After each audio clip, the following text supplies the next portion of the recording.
Welcome into the Hot Read Podcast live for Friday, September the 13th. Ooh, Friday the 13th. A little spooky to start off the show. I am your host, JT Ruhnke, writer and reporter over at Broadway Sports Media. You can follow me everywhere on especially X and Twitter at JT_Ruhnke. Once again, for this, what people are now calling the Hot Read Happy Hour on this wonderful start to the weekend here. Some may say it is the Hot Read. That's the streets are saying it is the Hot Read Happy Hour. But nonetheless, I'm joined by my co-host here, Stoney Keeley, editor-in-chief of Sobros Network, 1/3 of football and other F words, and writer over at stackingtheinbox.com. Stoney, how are we doing today? Have you felt the chill of the spooky Friday 13 vibes? I didn't even know. I looked down at the calendar right now and I said, oh, Friday the 13th. I'm going to be honest, I completely forgot about it, and we run some Friday the 13th content on Sobros Network every time it is Friday the 13th, and I have even already scheduled that content, and I still completely forgot. But I've been in a little lost in the sauce today watching this Jets team, and I confess I'm already getting ready for the Packers as well. So watching a little bit of tape today, and I do have a day job that I have to pay attention to too. So yes, it just completely slipped my mind, but I'm here. TGIF. It's the Hot Read Happy Hour. I love the branding. I love the name. I am celebrating, of course. Again, I still don't know if Braden wants me to tell people what's in the cup, but we are having a good happy hour. I'll just say that. It is. And hey, that's a perfect segue into our beautiful and wonderful sponsor of this show, Sinkers Beverages. Thank you to Sinkers for sponsoring this show. We are presented by Sinkers Beverages and Bluegrass Beverages. If you know 440, you know them. If not, we are happy to introduce you. Once again, thank you to the wonderful people over at Sinkers Beverages. More on them later. One more housekeeping note, I guess you could call it, before we jump into the meat and potatoes of this matchup this Sunday. If you're joining us live over on Facebook or Twitter, make sure you get off of those platforms, even though we do love you watching us over there, and head on over to Broadway Sports Media or 440 Sports YouTube channel to join the conversation. Like Jake is over here, 408. He says, I've had a bottle of wine and we are back. Now, I think you might look at the time right now and say it's 4:09 and Jake has already had a bottle of wine. I believe Jake is tuning in from across the pond, so correct me if I'm wrong, but I think that's a little bit more allowed to have already crushed a bottle of wine already. But hey, who are we to judge here on the Hot Read Happy Hour? There's no judgment here. There are no rules. It's happy hour. He does say it is 10 p.m. here, so you know. There you go. It is. It is 4 p.m. here, and I'm drinking. So William says, good afternoon, gentlemen. Hope all is well. Jacob saying no judgment either way. Yes, we do not judge here on the Hot Read Podcast. All right, let's get into this Jets versus Titans Tennessee home opener matchup this Sunday, where the Titans will be taking on Aaron Rodgers and the New York Jets. But I think we have to ask the most important question that is leading up to this matchup, and that's going to be, does T'Vondre Sweat know who Meatloaf is? This has been a question that has been racking the brains of Titans fans and Titans media alike for the last 24 to 36 hours, I would say. This came up as I was producing the Paul Kaharski podcast yesterday. If you guys didn't know that, I am now producing the Paul Kaharski podcast. Please go support a fellow 440 member and check that out. I thought yesterday was a very good show where we talked about things including, would T'Vondre Sweat, having his nickname be Meatloaf, know who the singer, the late great singer Meatloaf is and who his music, right?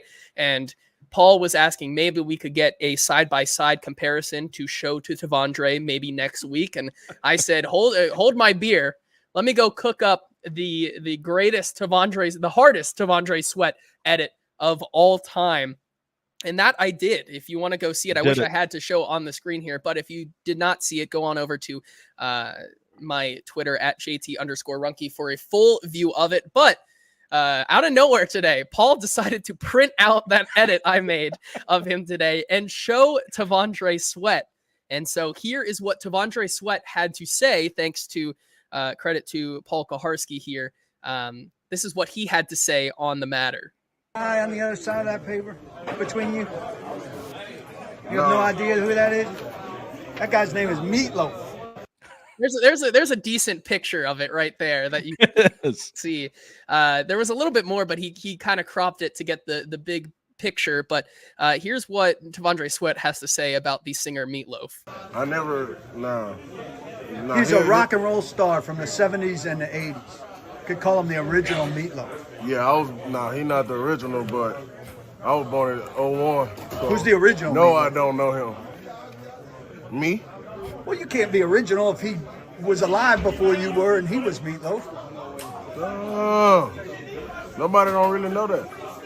Oh, I know. Your generation doesn't know him. Yeah, my point. My generation don't know. So he's not a handsome man. So me, I'm the real Meatloaf, man. I would just like to point out the fact that T'Vondre Sweat kind of took offense to Paul blatantly and correctly saying that there was a Meatloaf that preceded you as Meatloaf. It's like, no. As in there was a way that T'Vondre Sweat could have been the original Meatloaf. Like, I get it. That is the original nickname. That is him. But just going by chronological order of people being named or nicknamed Meatloaf, that, you know, it's impossible for T'Vondre Sweat to actually. By the way, T'Vondre Sweat, making me feel old, was born after me. 2001. Like 2001. Like I am a youngin. I mean, I am a 2000 baby, but T'Vondre Sweat being 2001 puts me into perspective. Let's not dwell on that too much. Let's get into the meat and potatoes now after we've had our fun into this matchup, which sees the Titans open up Nissan Stadium for the 2024 season against the New York Jets. I would like to think that the Titans are kind of seeing a little bit of a whiplash of the NFL saga here in the eras, right? Last week, they play Caleb Williams in what's supposed to be the future of the NFL in his first rookie start. And now they get to host I guess you could call the past and present of the NFL and Aaron Rodgers. Yeah. So they kind of are seeing all the eras right now. But with this game, I think, you know, we talked about on Tuesday's show how, you know, week one can be a little bit of a liar and we're trying to find the identity of this team. But there is a little bit of overreaction that goes with every single game that happens on week one. But I think it's fair to question for both of these teams that is Sunday's game desperation time already in Tennessee in week two. And here's why. I think you have to bring up that both of these teams are coming in 0-1. And if you look at recent history, teams that start 0-2 to their season have a really tough time getting to the playoffs. Since 2007, there have been 140 teams to start the NFL season 0-2. Of those 140, only 14 of them have been able to turn their seasons around and make it to the playoffs. The Texans, whose playoff berth came in the final week of the season last year, are the most recent team to find such luck. If you want to go back the year before that, or 2 years before that, I believe it was 2022, where the Cincinnati Bengals were a team that started 0-2, got a slow start, and were able to turn it around. That's 126 teams that have started 0-2 and have not made the playoffs to just 14 since in 17 years. There are 14 teams in 17 years that have been able to make the playoffs still after starting 0-2. So it does put, from a number standpoint and from a historical standpoint, it does kind of make this, at least for fans, maybe a little bit more of a desperation game, and a game that kind of both teams really have to have outside of just 0-2. You look at the Titans, who are wanting to kind of shake off last week's, you know, performance and show people in the country and all of the NFL that this is not who they are. They want to come out here and make a statement, especially at home, opening up the season after that start. And then you have the Jets, who I would argue probably had as much hype around their team that they kind of built this offseason as the Titans did, kind of having a disappointing start to the season, kind of getting ran out of San Francisco. You know, the Jets don't even finish the game with their starters. That's how bad they got beat last week. I would say that both these teams want to come in here and look to make a statement and avoid that 0-2 start. And so when I ask, you know, does it really matter if the Titans were to drop this game? I think the answer is, even if the Titans go 0-2, I don't think it matters that much. And here's why. The Titans still have a very good shot to win their division. And if you win your division, you're in the playoffs. I mean, you look at the Texans last year, who started 0-2. They were able to basically ride CJ Stroud's hot streak toward the end of the year, where they played a bunch of divisional opponents back to back to back in those last 7-8 weeks of the season. And that's how they were able to even get a shot at, minus the Jaguars implosion last year as well. That's how they were able to find their way into the playoffs. And I would argue that Tennessee probably has the same fate here. Obviously, you would like to get a win this week against a team I think is pretty beatable. And we'll discuss that as we get into this episode. But if they were to go 0-2, you look at the next 2 weeks, against, and we can talk about this at a later date as well, but potentially going up against Malik Willis and a version of Skylar Thompson or Ryan Tannehill or insert backup quarterback on the street right now. Like, those are 2 winnable games. And so you could look down the road, if they start 0-2, you could look at a week 5 bye going 2-2 with all of your divisional on the schedule, and those games are going to be close no matter which way you dice it. So if the Titans were to go 0-2, I would say that it's not that much of a cause for concern. Yeah, and I think it is going to be interesting to see how they adapt and adjust. There is a massive leveling off process that goes on in between week 1 and week 2, where Brian Callahan talked about it this week, that there are, you're going to have to figure your team out within these first 3 to 4 weeks. So it's a very fluid situation. So I think you factor that in, and I would encourage people to not think that what we saw in week 1 was written in concrete, written in stone. This is who the Tennessee Titans are. But that's also the same case for everybody, including the New York Jets as well. So looking at this matchup, I do think in the game itself, here and now in the moment, yes, there is pressure to not drop to 0-2, but I wonder who is more confident right now. Is it the team that thinks, well, we just made a couple of really bad catastrophic mistakes that we got to clean up, and if we do that, we're going to be fine? Or is it the team that's like, man, we went out there and we ran our stuff. We ran our offense, we ran our defense, and we just got our tails kicked in. Is there any solace in the fact that it is a supreme roster? The San Francisco 49ers may be the best team in the NFL by the time it's all said and done. They might be that now. I'm curious to see the psychological battle that goes on here between these two teams, and which team the vibes are stronger for. To add to what you said about whether or not it will matter for this team if it does drop to 0-2, I do think it's a winnable division, to your point. But I think the wild card race is going to be watered down. I mean, we're a few years in of 3 teams making the playoffs now. And I look at the AFC and I see it as a very top heavy conference. I think that Kansas City is obviously very good, and Buffalo is now 2-0. They've looked pretty good so far. But outside of that, I think there's a middle class that is about 8 to 10 teams wide. And so I think even if they do fall to 0-2, what's keeping this from just being an abject failure, pack it in, the season's over with sort of deal, is that the competition in the mix for both of these races, the AFC South and the wild card, I think are winnable. I think you can get back into this. From a fan's perspective, I would also point out the expectations. Now, things have soared over the last month or so after seeing how this team's performed in the preseason. And I think it reached a fever pitch when they jumped up 17-0 on the Chicago Bears.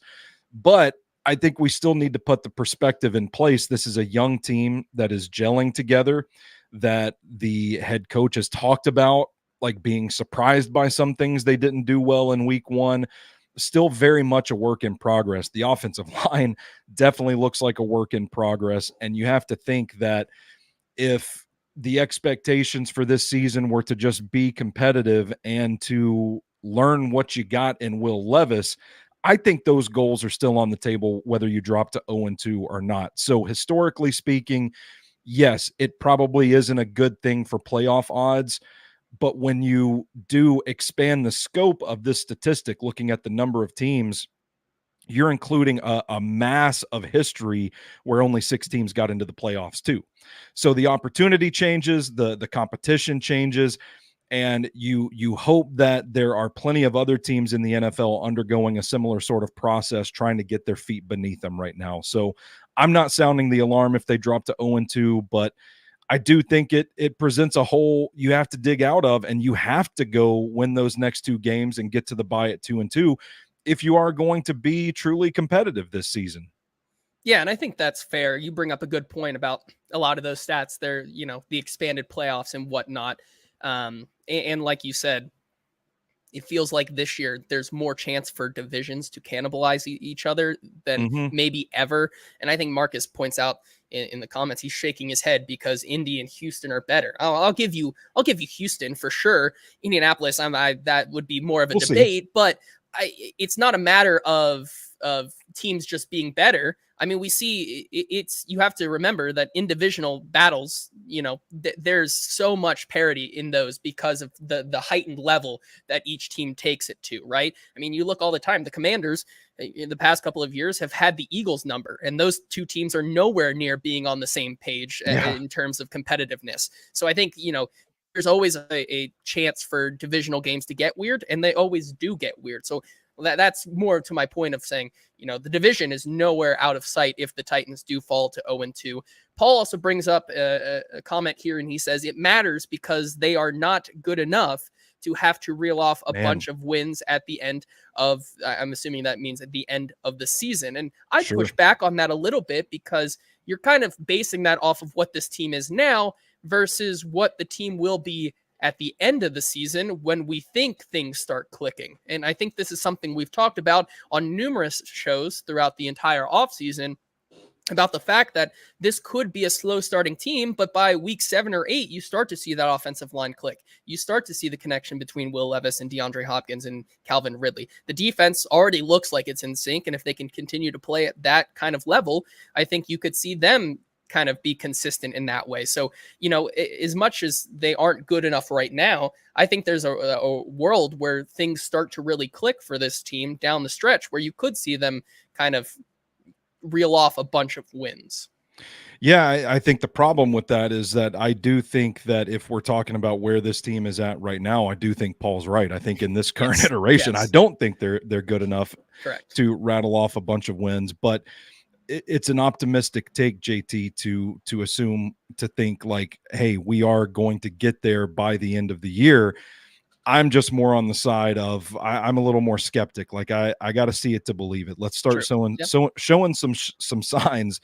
Margarita's already getting to me. Showing some signs of improvement, of gelling, of unity on offense, and then I'll get with the, hey, this team's going to get hot at the end of the season. Yeah.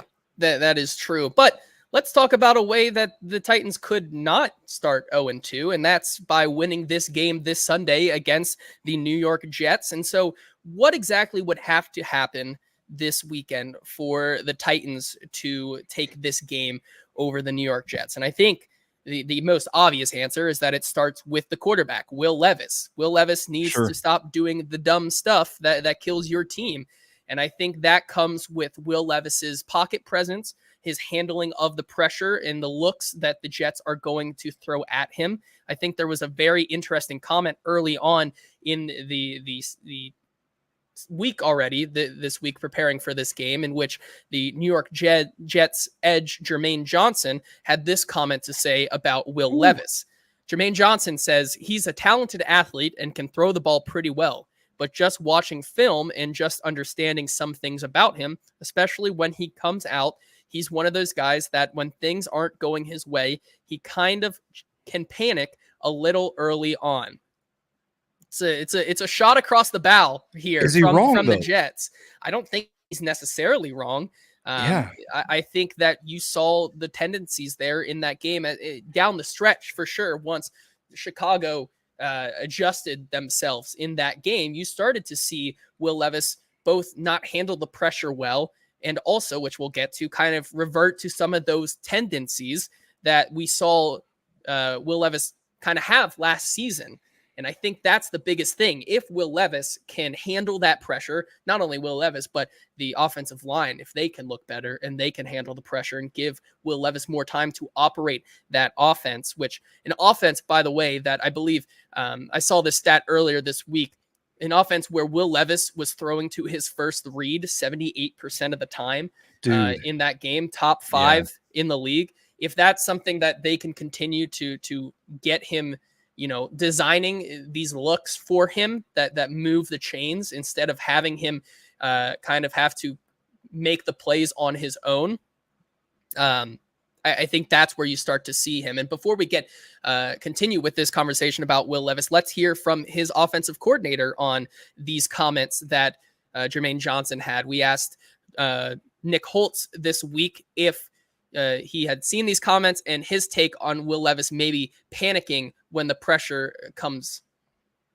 There were times that he was really good against pressure, especially early in the game. I think kind of the ball came out. And I thought he saw it well. Like on the last play, he knew he was hot. You know what I mean? He knew he was hot. They brought a great blitz from the field. He knew all those things, so he saw it well. So I didn't see panicky, and it's just a physical error compounded by a little bit of a mental error of not throwing it away. So he saw more of just kind of mental errors instead of true panic, which I think can be argued. I think that was a nice way of putting it, that he did not do what he was supposed to under pressure. Stoney, your thoughts on Will Levis maybe being able to bounce back? What would Will Levis have to do differently this week to handle that pressure if indeed this offensive line does not look better than they did last week? Well, I think for one, I think the Jets are similar to the Bears defensively in that by and large, what you see is what you get. I don't think there's going to be a whole lot of smoke and mirrors with this unit. And that said, I think you can kind of beat them in the same way with a lot of the in-breaking, out-breaking, mid-range kind of stuff. I think an issue with Will Levis that we haven't talked about, maintaining the decision making and the pocket awareness and that sort of thing, there's another layer to it of timing. And I'm going back through a sicko project of mine and kind of like charting the entire offense, and I'm watching the tape again, and there are several plays where I'm following Will Levis's helmet and looking to the first read, and he's just not coming off of the guy. Or even worse, he's like trying to, I don't know if he's trying to throw a safety off or what, but he's looking one direction. And even when that direction is open, he's coming back to another read and fixating on them. With the Jets defense, they're going to pressure you. They're going to drop into coverage. It's going to be kind of muddied in the defensive backfield. So I think the quick passing game becomes of paramount importance. And it's something that was on the field in week 1 with receivers, and the ball just wasn't there. There's a deep out route to Treylon Burks where Burks doesn't have a defender within 5 yards of him either side, and Will Levis looks at him but then immediately looks off. And instead, like, stick with the read and have the ball where it's supposed to be once Treylon Burks becomes open. And so it's plays like that where I look at and I say timing just seems to be an issue. Like, the ball needs to be 2 guys when they become open, and they weren't. And I've talked about Levis's internal clock seeming like it's about half a second behind everybody else on the field. I think that's something he's got to clean up. I think the short underneath stuff can be a factor. That is going to be his path towards improvement. The easier stuff is just connecting on some of those short to mid-range options. Yeah, I totally agree. And Kenneth in the comments says the light bulb has to come on for Levis under pressure, and no offense to Holtz, but you can't prepare for your quarterback panicking. I think that's definitely true. You cannot prepare for your quarterback to panic. What you can prepare, though, I think, is just nailing it into Will Levis's head that these bad habits of him drifting out of the pocket or making these dumb plays, that these boneheaded plays, as he says, those are the things that you can coach and you can drill into him. And so that's going to be one of the biggest things as well with him handling the pressure. It's Will Levis not reverting back to those bad habits of him drifting out of the pocket when it's pretty relatively clean, him maybe even stepping up into that pocket and navigating that. I think that needs to happen a lot better. Here's another clip of Nick Holtz talking about just that. How do you get Will Levis to maybe not revert back to those drifting tendencies and be able to make the mental notes to continue to do what he's worked on all off season? Good question. I would say, the length of the game, right? Those guys, that's the longest they've played, right? So I think is the stress, and that's a really good defense, right? I don't kind of want to take anything away from the Bears either. They were one of the top defenses in the league last year, and eventually they kind of got theirs too, and so I think they started playing. I think the Bears started playing better, which probably also hurt us a little bit. But it's kind of how it goes in this league. It's a kind of sometimes the games are up and down, and you got to manage the downs, and they get good players too. So. And so apologies we did not put Nick Holtz under an interrogation light on that one. That's just the streaming service that we use decided to make that clip different. But I think he does bring up an interesting point that you have to manage the ups and downs. And I don't think we can expect Will Levis to be perfect all the time. And we cannot expect him to be this guy that totally got rid of his tendencies that he had last season and the kind of things that have made him not the best quarterback prospect. But it's about managing those kind of moments where Will Levis is not, how do you come back and get him back on after kind of dipping back into those tendencies? Yeah, and I think it is strange to say after this fan base was about ready to riot about Ryan Tannehill being a game manager, but I think Will Levis could probably stand to have a little more game manager in him right now. We know the physical talent. We know he's a competitive guy. We know he's smart, but it just doesn't seem to be clicking in the quick passing game right now. And part of that is the protection. I do think the offensive line needs to play better, but I think if you do want to get him back on track, you get him into a rhythm with the short, quick passing game. Yeah, I think that's one of the biggest keys to success this week. Like I pointed out, 78 point, I think it was 5% of throwing on his first reads. That's something that, that a lot of it came from the first half where that offense looked good and you were finding Calvin Ridley on slants and quick passing opportunities to get them in space and get them yards after the catch. Because like you said, if Will Levis has to do it by himself all the time, that's where you see the second half Will Levis. But if you get Will Levis to put the ball out of his hands and into the hands of the guys you paid so much money this offseason to get those yards after the catch and do what they do best, that's where you're going to see the most success. And so I think there's a happy medium where you get Will Levis to start kind of connecting more on those throws, and then you start taking those deep shots and let Will Levis kind of do that thing that a lot of other quarterbacks can't. Yeah, and for what it's worth, in like studying the offense a little bit further, deeper from week one, I do like what I see. Like, I think you watch the game over and over until every time you rewatch it, something new pops up and something clicks, and you say, "Oh, I get what could have been there."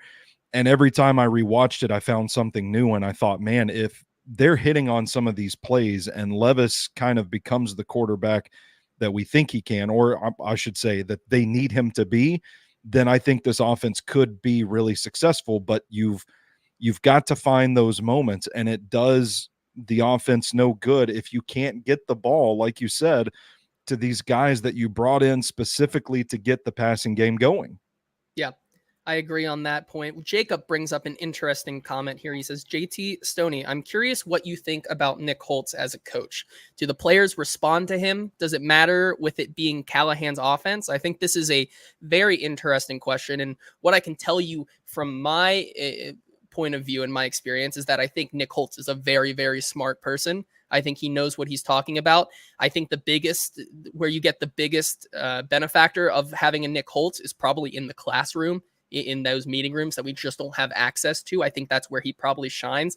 I know a lot of people have their comments on his prep up at the podium, I would agree it's not the best, but I think he genuinely means well up at the podium and is trying to give thoughtful, insightful answers, as Jake says in the comments. Holt's voice is always on panic mode, like he's been told off.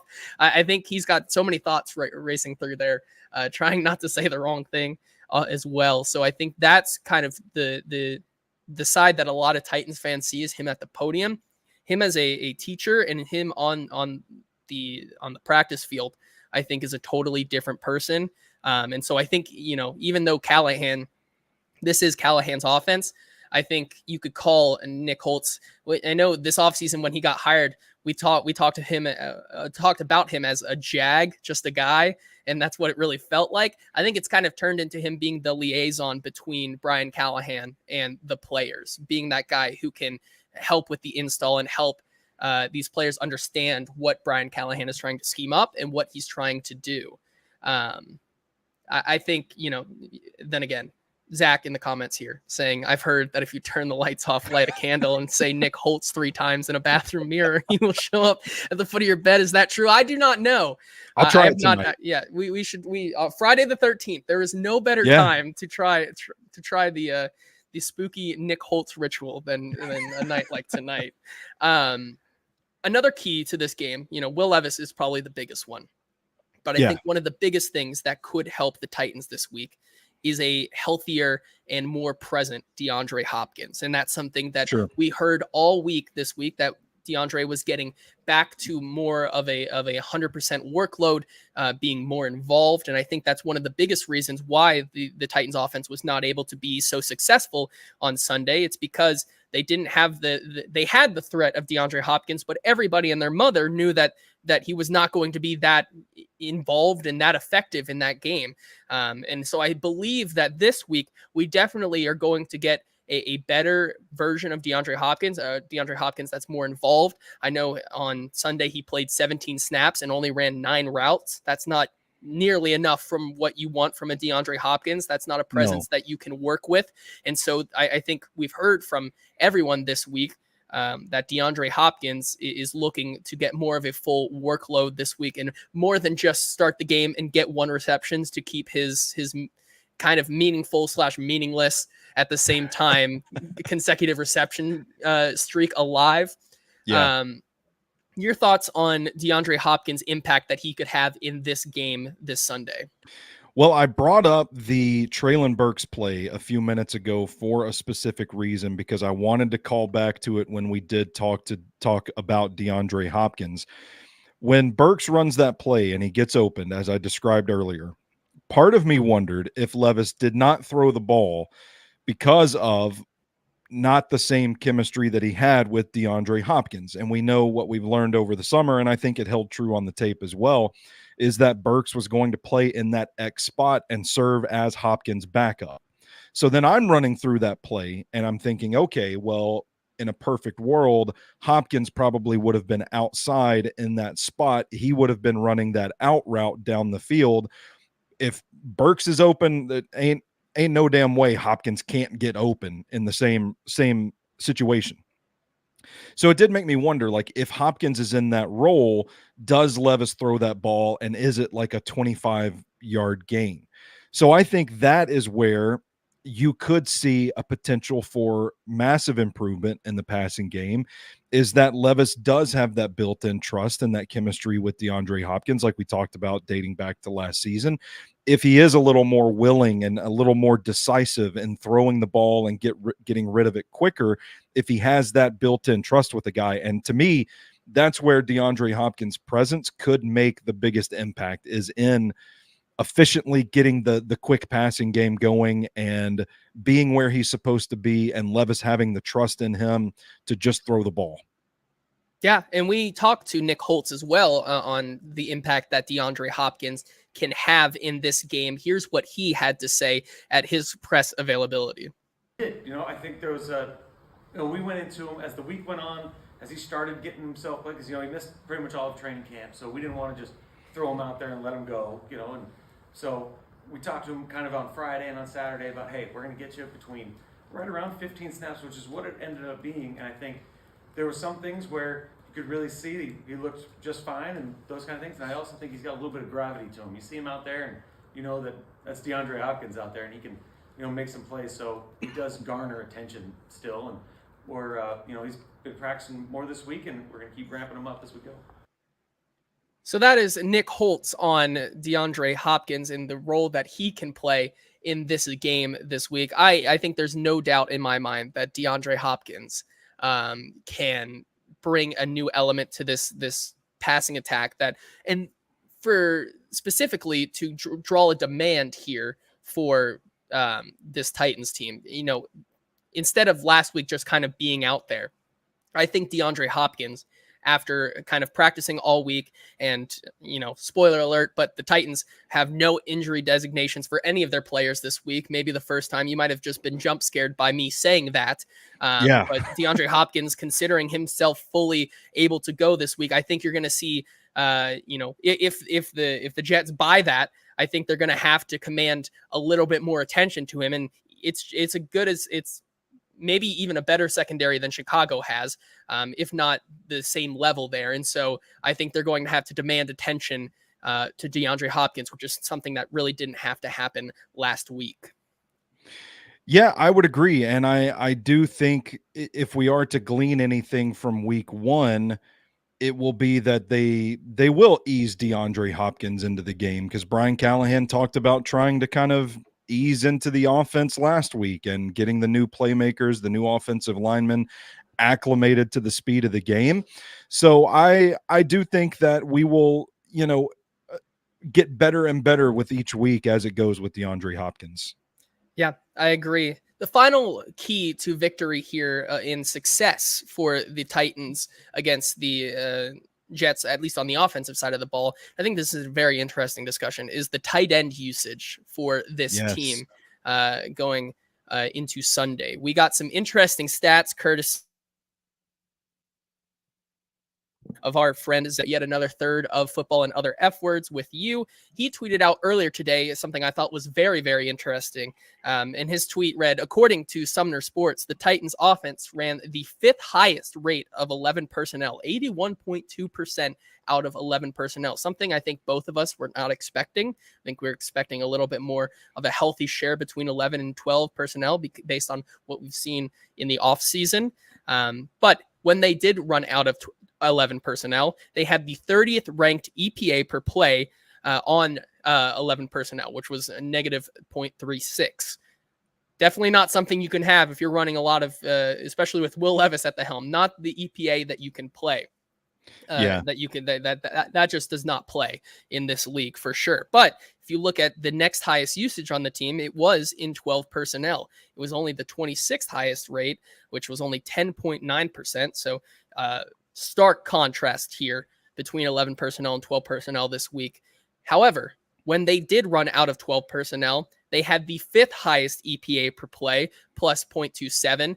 And on that, they had a 0.08 EPA per pass and a 0.35 EPA per rush. And I think that's the biggest one there, 0.35 EPA per rush. You look at what this Jets team was unable to do against Jordan Mason of all players last week and this 49ers team, and then compounding with the bright spot on the Tennessee offensive line being their ability to run block.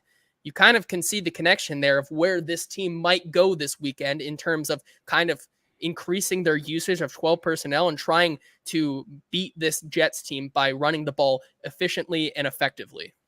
Yeah, I would hope so, certainly. Now, I think you can look at the compound effect that being in like 1st and 2nd and long and 3rd and long situations had on the offense last week as a potential theory that explains such a disparity in the personnel usage. I expected a healthy dose of 11 personnel, with 12 personnel being, the second. And like we talked about, I thought they would use it a little more than people were expecting. But as the game went on, when you talk about Levis sticking with his first reads, you talk about the high percentage of plays they ran in shotgun, you talk about the high percentage of 11 personnel.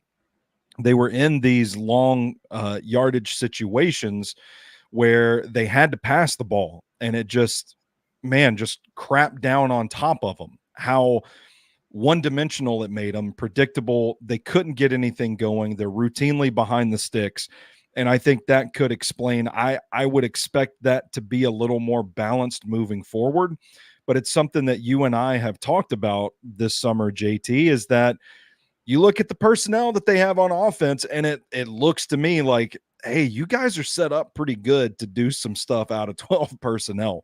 You can still be unpredictable and get the quick passing game going and that sort of thing out of 12 personnel. You've got the tight ends to do it. I thought Chig had a good game in week 1. This is where we talk about adapting and adjusting. Will we see that used as a data point to support Brian Callahan pivoting a little bit and maybe running a little more of that, because they were more successful out of that personnel grouping? Now, I will say this. I think it's a little, man, it's lofty to look at what the 49ers did against the Jets on Monday and just say, like, we've heard a lot of fans this week saying, oh, well, the Titans should be able to just run the ball like crazy against the Jets.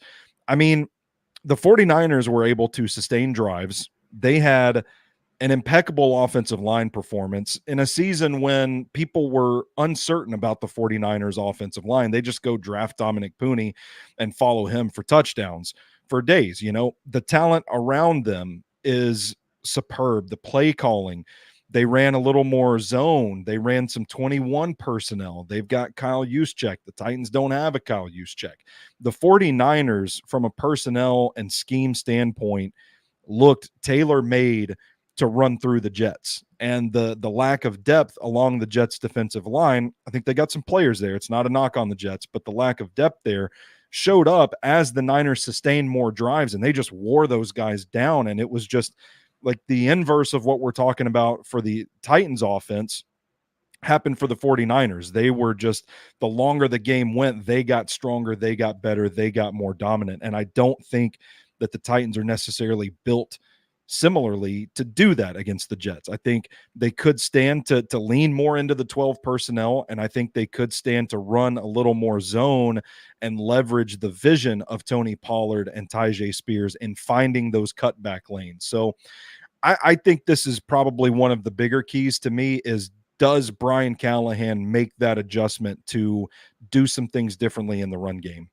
And it may just not be the adjustment on the tight end usage. It may be an adjustment of using a 1-2 punch of Tony Pollard and Tyjae Spears more. I think that's something that Brian Callahan said earlier this week, that he kind of regrets not giving Tyjae Spears enough run. And so you look at it, if they were to roll out the same kind of splits of personnel, you wonder that if it's because they're able to wear them down in other ways, like having two backs who are just fully juiced at all times, every time they put them in the game, kind of be able to just hound on that Jets defensive line, which you do say that, like, they are not deep at all. I think that's a very fair point. That's one that I think is going to be very exploited. I think you bring up another interesting point about Chig Okonkwo getting a lot run last week over Josh Whyle and Nick Vannett. Chig almost doubling his snap count over both of those guys. I believe Nick Vannett had 18 and Josh Whyle had 15. This was something I asked Nick Holtz on his press availability on, I believe, Thursday, about, is this indicative of the offense you're trying to run? Is Chig kind of being that more glorified, fullback in that F position, that fullback, glorified, end around guy? Just, is that something you're trying to do more of, or is it going to change from week to week? And here's what he had to say. Each week they kind of have a special skill set, things like that. And then Josh is kind of coming off injury. So, Chig had a handful of more reps on some of the stuff we'd practiced in the weeks leading up to Chicago. So we felt comfortable with Chig in those. And sometimes it's just kind of how the calls come off the sheet, but they're both kind of listed on there a bunch. We've got them, tight ends tagged for certain things. And sometimes guys are just out there, we let them go a little bit, and Chig was playing pretty well, so he ended up getting kind of a little bit more. But I would see it being kind of spread out as the season goes. Thank you. So that, I think, was an interesting answer. One, both Josh Whyle still coming back from that concussion protocol. It sounds like he was still, easing back into it. And then also just more so riding the hot hand. It sounds like if they are able to exploit whatever defense they're going with one of those two tight end positions, either the Y or the F. Sounds like they're going to try to ride the hot hand as much as they can and exploit that for as long as they can. Yeah, and it lines up with kind of what Brian Callahan was saying about Pollard and Spears and their usage and the share of work there as well. And people ask for an offensive identity for this team, and I think the best working theory I have right now is that it's just going to be malleable. It's going to change based on what the matchups dictate. And I don't know. Mike Herndon was on one Wednesday night on Football and Other F Words, and I think it's a bar. I think identity on offense is kind of overrated in the NFL right now. I don't think you have to do one thing. I think you have to do whatever it takes to win. And so I think this is a coaching staff that is reflecting that right now. And I would expect a little bit of give and take at the tight end position as well. As Wiley continues to get healthy, I think there are situations where he'll have a big game. I think we'll see more big games from Chig. Nick Vannett had another big catch in the flat. They're going to use whoever they have to use to create whatever matchup they can that makes an advantage for the offense. And I think that's kind of another little nugget of evidence that we can use to support that claim. Yeah, I totally agree there. Let's run down real quick a few keys on defense, because we've kind of talked the last week and a half or so about the fact that this defense really has no notes to it. Like, if they can perform like they did last week, historic, by the way, it was the fifth. It was the, I believe they allowed the fifth least amount of yards in a game. I think that's how you word it. But out of all Titans or Oilers franchises ever in a game, it was the game with they absolutely dominated. And I think if they continue to do that, that's something we will definitely see come to fruition for this team. If they're able to dominate, then I think they have a really good chance of winning. But with that, there are a couple different things I think you need to do with this Jets team. And the one I think for sure that will be paramount among all of them is the ability to lock down Garrett Wilson. And I think this was an interesting comment that Denard Wilson had this weekend, or yesterday, I would say, about L'Jarius Sneed's usage last weekend, kind of pointing out that, L'Jarius Sneed tends to kind of shadow a bit depending on the situation. So what is your feelings on how you are deploying L'Jarius Sneed so far? And here's what he had to say. Ernest is going to play a little bit more. Oh, wrong clip. Playing, the first week we put LJ into the boundary, and the game plan was to roll to the field and let him win 1-1s. But that changes every week. It depends on who's the receiver, what they're trying to do, the route concepts. Cheeto can play any receiver as well, but Cheeto was coming back from missing time. So it was another way to put Cheeto out to the field so he into the boundary with one-on-one balls until he got his conditioning back and played longer, and this week he's unlimited in practice. He feels good, and so we'll see how the game plan folds out against Green Bay. So I think that was an interesting comment, both on the usage of L'Jarius Sneed last week, kind of really relying on him against the Chicago Bears team, and also the fact that, like we kind of discussed on Tuesday, Cheeto was not fully healthy 100%, and that's why we saw a lot more Jarvis Brownlee Jr. I want to bring up real quick L'Jarius Sneed's comments on his performance last week, which I find very interesting. L'Jarius Sneed, after his performance where he only allowed 2 receptions for 18 yards, L'Jarius Sneed said he played like shit, honestly. He said that is his standard. Being better than allowing 2 receptions for 18 yards is just insane cornerback behavior, honestly warranted. I wouldn't expect anything less than that. But it just goes to show you how much of a competitor he is and how much of an impact he can have on a game. And so when you look at this Jets team, where obviously the main target is going to be Garrett Wilson, it's pretty easy to connect the dots that L'Jarius Sneed is going to spend a lot of time lined up against Garrett Wilson. I would guess so as well. I know Denard Wilson said, hey, we got to see what the route concepts are, how the game plan unfolds and that sort of thing. But I just don't know how you don't have Sneed shadow Garrett Wilson, because I think he's the primary catalyst for their passing game. And it's pretty easy as a one-on-one thing to me. You can boil it down to just shut him down. And I don't think, I mean, I know Alan Lazard had a touchdown in week 1, but that was off of a penalty, a free play, where it looked like some of the 49ers players just stopped playing and he got away with one. I don't think he scares you over the middle of the field if you're the Titans. So I do think this is a situation where you just put Snead on Garrett Wilson, and I think that move alone is probably powerful enough to stifle the Jets' passing attack and make them a little more one-dimensional. And if you don't end up having L'Jarius just on Garrett Wilson, I think there's another way that you can attack it, and it's through, we saw in that game, Garrett Wilson was doing a lot of work in the middle of the field. And so I think it's going to be on guys like Ernest Jones, Jack Gibbons, and Kenneth Murray to kind of contain that middle of the field, to be able to have L'Jarius Sneed kind of keep Garrett Wilson on the outside. And so I think if you're able to do that, that's something else in this Titans team. That's how you're going to be effective against this Aaron Rodgers led offense. We had a chance to talk to Denard Wilson about Ernest Jones usage, as really only been with this team for now a week and a half, 2 weeks. And this is what he had to say about Ernest Jones' usage and kind of who's going to get more snaps between him and Jack Gibbons.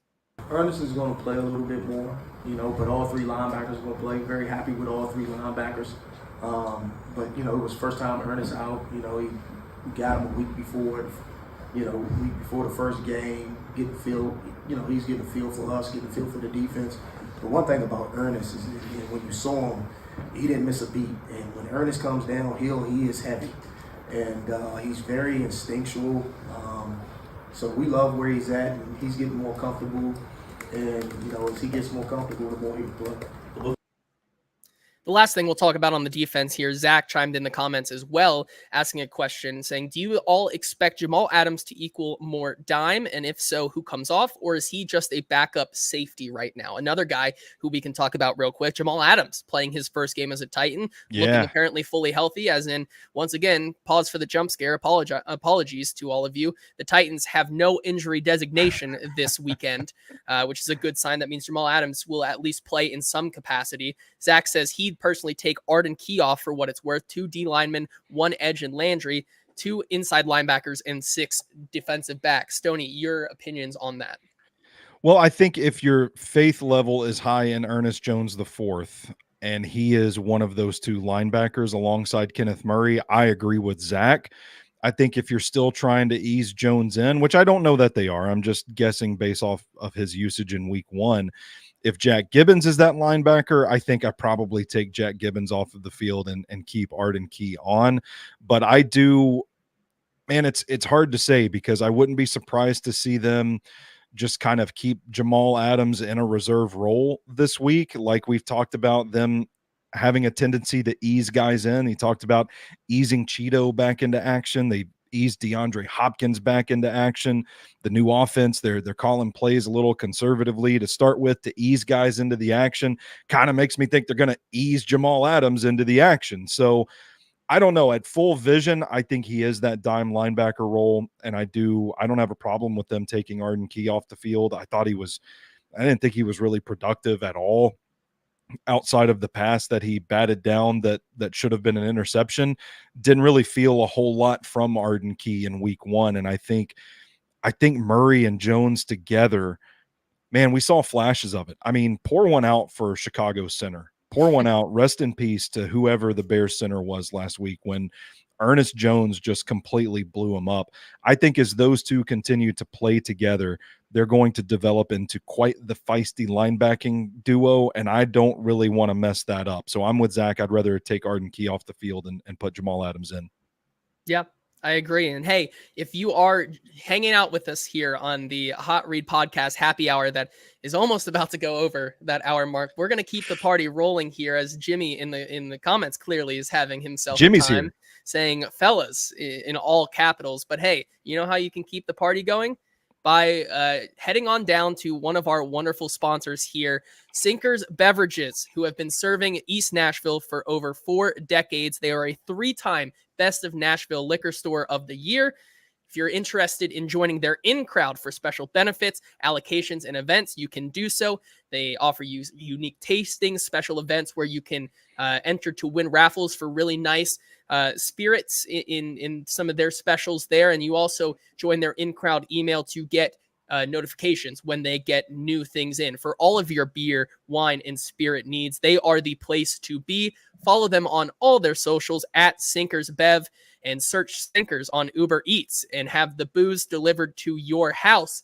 If you are enjoying the hot read happy hour here and you know are already having yourself a good time, well, guess what? You don't even have to get off your couch, your chair, wherever you are right now, because you can just search Sinkers on Uber Eats and they deliver it to you. Remember, they drive so you can drink. Also have to say special thank yous to Bluegrass Beverages in Hendersonville, their sister location, who have been serving the local community for over 50 years. This is a reminder to shop local, as local businesses are helping other local products. Thank you once again to Sinkers and Bluegrass Beverages. All right, Stoney. There we go. It's time to face the noise here about our best bet gauntlet last week. Okay. I think we have to have a little conversation about how we fared last week. Me starting off the year 1-4 is not how I would want to start that week off. Although I think there were a couple sides that I believe I had it's the famous handicappers saying of I was on the right side. It just didn't end up working that way. Because I mean, when you look at the Tennessee Titans and what they did, I should have at least been 2-3, because you look at the statistics here that the Titans fall into. Underdogs of 4 or more points to lead by 17 plus at any point in the game. Going into this game, we're 66-1-1 against the spread since 2019. Yeah. They're now 66-2-1 because the Titans were absolutely imploded. The Carolina, shame on me for thinking that Carolina could have been better. I was with you on that one. But hey, we shake it off. New week, and that means we are bringing. I am bringing you 5 more against the spread bets here. Stoney cooking up some against the spreads and also some props for you in the Titans Jets game. Without further ado, I think we just get right into it. And so my first bet of the week, it's probably my favorite bet of the week, Dallas -6 hosting the New Orleans Saints. I think this one's pretty easy. I think I'm selling high on that New Orleans Saints team, who absolutely routed the Carolina Panthers last week. You look at some of the stats here. Mike McCarthy, 4-0 straight up and 3-1 against the spread with the Cowboys in week 2. You also look at Derek Carr. I'm still not backing Derek Carr, who has been historically bad against the spread for bettors. In Derek Carr's career, he is 28-40-1 against the spread after a straight up win. Combine that with his coach Dennis Allen here, who is 7-16 straight up and 5-16-2 against the spread after a straight up win in his previous game. That 5-16-2 against the spread mark is 5th worst of 144 coaches the last 20 years. Man. He is also 1-13-2 against the spread after a straight up win in November or earlier. All these, them kind of laying an egg in this spot after a fact that I think this Cowboys team kind of proved a lot of people wrong, despite not adding a lot of talent in the offseason.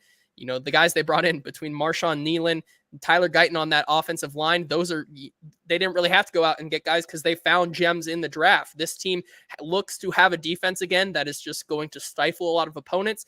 And it looked like that offense was able to kind of work with a geriatric Ezekiel Elliott. So, when the Cowboys win, they tend to win big. I'm really not high still on this New Orleans Saints team, so I'm going to take Dallas -6. Yeah, I really shit the bed with my Browns pick -2.5. I just completely read the entire game wrong. Like I hand over heart. I think a lot of people did. I think a lot of people were buying the Cleveland Brown hype, and then you realize that I think Deshaun Watson's arm is just cooked. Who would you rather have right now, Deshaun Watson or Bryce Young? I think Bryce. I think I'm going to go Bryce. I think I am. Yeah, I'm with you. I want to believe in the kid. I don't want anything to do with Deshaun Watson. Man. Deshaun Watson, my line, this is our FCC violation for the episode. Butthole and cheeks, he is ass. That's a good way to explain it. Yeah, I mean, tough week across the board, but hey, we're back this week with a couple against the spread bets. Stoney, give me one of your against the spread bets this week. So I am going with a disgusting team that you and I have talked about in private. I don't know if we've said it on the air yet. I'm looking at the Washington Commanders, 1.5 favorites against the New York Giants. Watching that game on Sunday, Washington was very tentative with Jaden Daniels, getting him reps, kind of playing it safe early, screens, runs, that sort of thing. And it felt like Tampa Bay was able to kind of capitalize on that. And Baker Mayfield had a super efficient day. They left some plays on the field, or the final score could have been worse, but I don't think that the final score in that game is indicative of how that game really went. I felt Washington was pretty competitive early on. They were getting pressure. They blitzed on 42.9% of their plays. And, this is a gross roster. It's a gross roster. We've talked about it, but it's young. There's some talent there. There are some pieces. I felt like Daniel Jones was just completely overwhelmed, looked shell-shocked. They couldn't run the ball in week one. I think the Giants are in a tough spot. They're reeling right now. And I think the Commanders are one of those gross young teams that nobody saw coming that are just going to get better as the season goes on. I think they leverage Jaden Daniels' rushing ability or properly, I should say. I think they properly utilize his rushing ability, and I think they get a big win here against the Giants. Yeah, Jaden Daniels had how many rushes? Like I looked at his line and I was like, this dude is their running back. I mean, he had like 16 attempts. I was like, oh my God. That's banking on the fact that Jaden Daniels doesn't pull a Will Levis and is able to continue is able to stay on his feet and not get injured. My next against the spread bet here, I'm going back to the well because I just cannot not. I cannot not. And I'm going with Tennessee +4 at home against the New York Jets.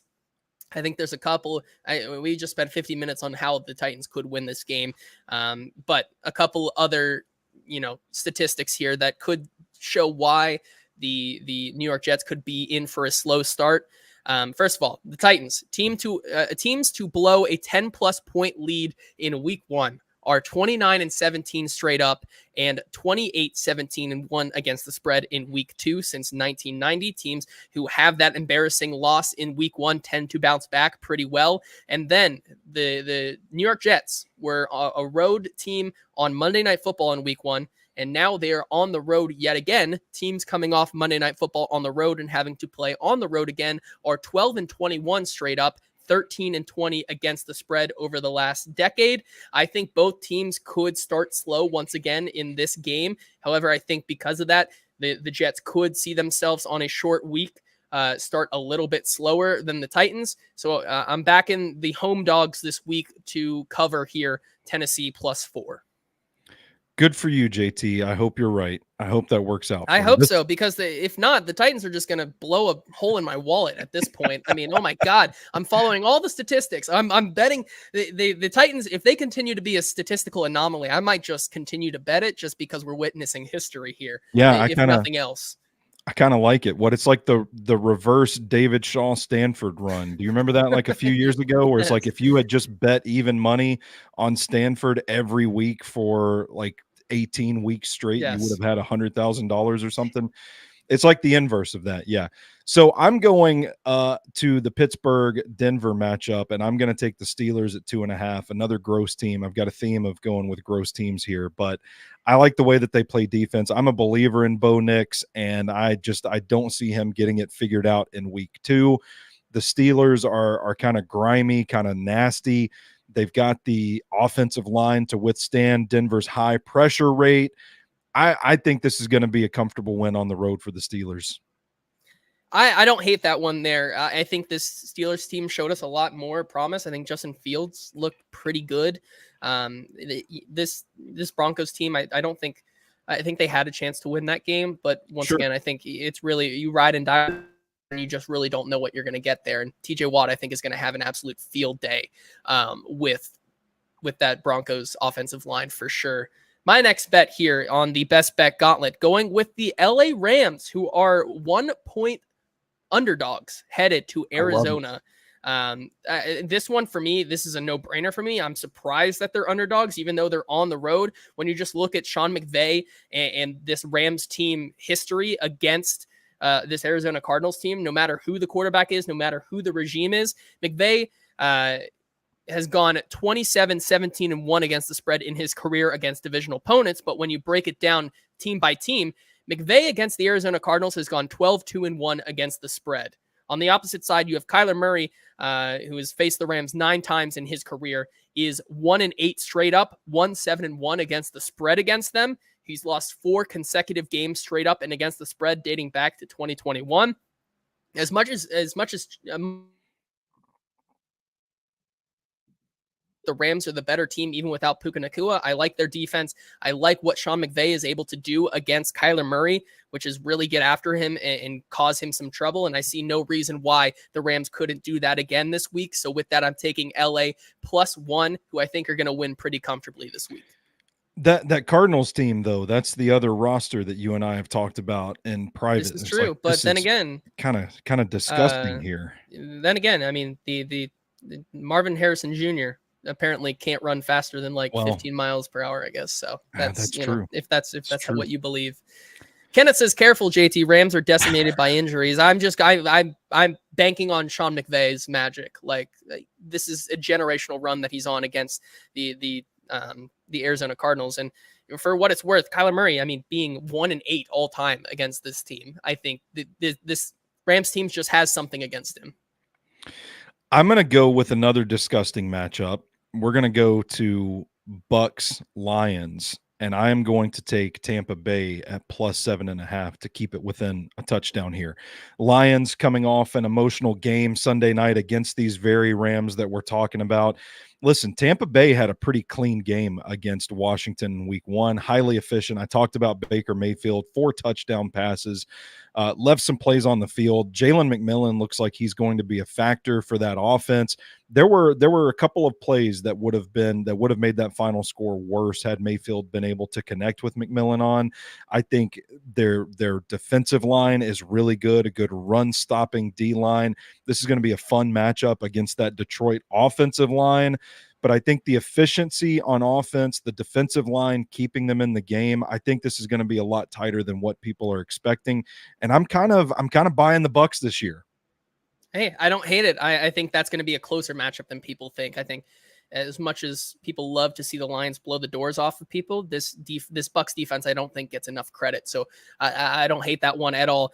Stoney, I'm going to do my last 2 here, and then you can give your 2 Titans-Jets picks to end off the show here. But my first of the last 2 here, people are going to roll their eyes when I do this, but I'm taking Cincinnati. I got to do it. I'm taking Cincinnati +6, headed into Arrowhead here. Listen, I know the saying, don't bet against Mahomes. Well, that's not exactly true. Don't bet against Mahomes when he is a favorite of 3 or less. When he isn't a favorite of 3 or less, and he's a favorite of 3 or more, he's actually only 48% covering the spread in his career, 38, 42, and 2 as a favorite of more than a field goal.